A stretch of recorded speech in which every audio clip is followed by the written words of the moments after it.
తెలంగాణ ప్రభుత్వం మా కొత్తూరు గ్రామంని పైలట్ ప్రాజెక్టుగా ఎంచుకున్నారు. ఇందులో 227 మంది లబ్ధిదారులు, కానీ 96 మంది మాత్రమే కట్టుకుంటున్నారు ఇందిరమ్మ ఇళ్ళని. దీనికి ముఖ్య అధికారి మా గ్రామ పంచాయతీ కార్యదర్శి సార్, మంచోడు బాగా. సార్ వచ్చి ముగ్గు పోస్తాడు. ముగ్గు పోసినాక ఇలా జేసీబీ పిలిపించుకొని పిల్లర్ పొక్కలు తీయాలి. తొందరగా పని అయిపోతాయి. మనుషులు అవుతే లేట్ అవుతుంది. అందుకని ఇట్లా జేసీబీ బట్టి వర్క్ చేస్తారు చాలామంది. ఇదే పద్ధతిని పాటిస్తున్నారు మా ఊళ్ళే. తర్వాత రాడు తెచ్చుకుంటారు, రాడు కటింగ్ చేస్తారు, పిల్లర్ అల్లుతారు. ఆ పొక్కల పిల్లర్ పెట్టి చేస్తారు. చాలామంది లేబర్స్ వస్తున్నారు ఎక్కడి నుంచో మా ఊరికి. పైలట్ ప్రాజెక్ట్ కదా, కొంచెం అట్నే ఉంటుంది. ఇది మా బాబాయ్ వాళ్ళ ఇల్లు. పిల్లరు భూమి లెవెల్ వేసినాక ఇంకా జేసీబీ బట్టి ఏదైనా అంత యంత్రాలతో పని చేయడం. మనుషులు చాలా తక్కువ మంది చేస్తారు. ఈ మట్టి ఎత్తిపోసుడు, మొత్తం లెవెల్గా నింపాలి.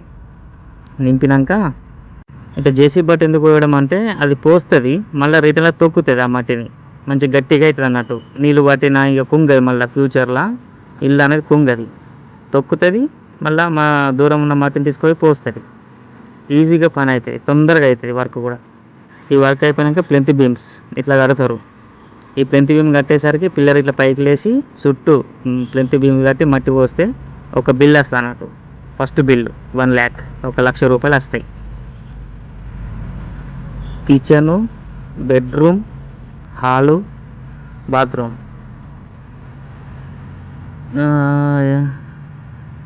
ఎవరికి వెళ్లుబాటును బట్టి వాళ్ళు దర్వాజాలు, కిటికీలు, సిమెంట్ దర్వాజాలు, సిమెంట్ కిటికీలు, టేకు దర్వాజాలు, టేకు కిటికీలు, అట్లా ప్రభుత్వం ఇచ్చే 5 లక్షలు కాకుండా ఇంకొన్ని కలుపుకొని కొంచెం ఎవరి వెళ్లుబాటును బట్టి వాళ్ళు పెట్టుకుంటున్నారు.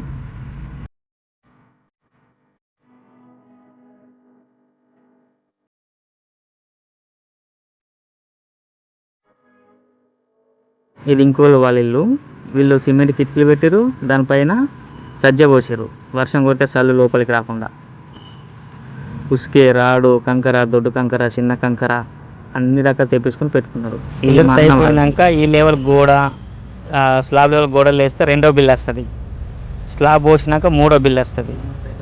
పరటి గోడ పెట్టినాక 4వ బిల్ వస్తుంది. ఇల్లు మొత్తం పెయింటింగ్ అయిపోయేసరికి 5వ బిల్ వస్తుంది. మొత్తం 5 లక్షల రూపాయలు లబ్ధిదారుని అకౌంట్లో పడతాయి. ఏదైనా ఆన్లైన్, ఆఫ్లైన్లో ఏం చేయరట. ఆన్లైన్లో డబ్బులు పడతాయి. ఓన్లీ లబ్ధిదారు పేరు ఎవరైతుందో వాళ్ళ పేరు మీదనే డబ్బులు పడతాయి. 3 పిల్లర్లు ఉంటాయి, సైడ్కి 3 పిల్లర్లు ఉంటాయి, మధ్యలో 3 పిల్లర్లు ఉంటాయి, వెనక 3 పిల్లర్లు ఉంటాయి. పిల్లర్ టు పిల్లర్ వాళ్ళు ఎట్లా కొడతారంటే ఈ పిల్లర్ నుంచి ఆ పిల్లర్ వరకు లెక్క కావాల్సిన లెక్క ఇది చేసి 600 స్క్వేర్ మీటర్లు లోపు ఉండాలి. పైన ఉంటే రాదు. పిల్లర్ కానీ పిల్లర్ టు పిల్లర్ మాత్రం పునాది మాత్రం 60 స్క్వేర్ ఫీట్ లోపు ఉండాలి. నెక్స్ట్ వీడియోలో ఈ 96 మంది లబ్ధిదారులకు ఎన్నెన్ని పేమెంట్లు పడ్డాయి, ఎన్నిసార్లు పడ్డాయి అనేది వీడియో తీసి పెడతాను. 96 మందిది. నా ఛానల్ సపోర్ట్ చేయండి, సబ్స్క్రైబ్ చేయండి, లైక్ చేయండి, షేర్ చేయండి. Thank you.